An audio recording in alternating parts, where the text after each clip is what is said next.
तुम्हाला लहानपणीचे ते दिवस आठवत असतील जेव्हा तुमची आजी तुम्हाला तुमच्या मासिक पाळीच्या वेळी लोणच्याला हात लावण्यास मनाई करत असे। कारण असे मानले जाते की मासिक पाळीच्या काळात लोणच्याच्या डब्याला हात लावला तर तो खराब होतो। ही केवळ तुमची कहाणी नाही तर भारतातील बहुतांश महिलांना अशा प्रकारच्या वागणुकीला बळी पडावे लागले आहे।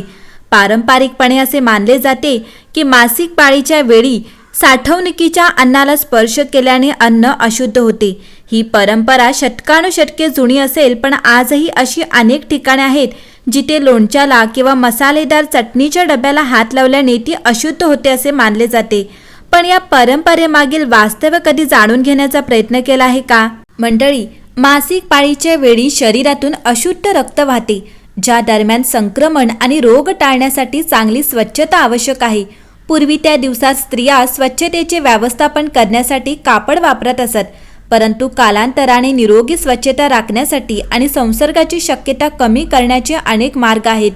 एका विचारसरणीच्या मते असे मानले जात होते की हे नियम घाण टाळण्यासाठी स्वच्छता लक्षात घेऊन केले गेले आहेत, तर काहींच्या मते हे महिलांना दिलासा देण्यासाठी केले गेले आहेत, जेणेकरून त्यांना त्रास होऊ नये। लोणची बनवणे, त्याकाळी लोणची बनवणे हा बहुतेक घरांमध्ये मोठा कार्यक्रम मानला जायचा। मासिक पाळीच्या काळात महिलांनी स्वतःची विशेष काळजी घ्यावी, कारण या काळात संसर्ग होण्याचा धोका खूप जास्त असतो। हे देखील खरे आहे की या काळात स्त्रीने जास्तीत जास्त विश्रांती घेतली पाहिजे।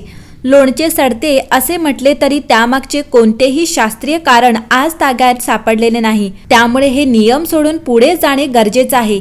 या काळात मुलगी असो की महिला, त्यांनी विश्रांती आणि स्वतःच्या स्वच्छतेकडे अधिक लक्ष दिले पाहिजे।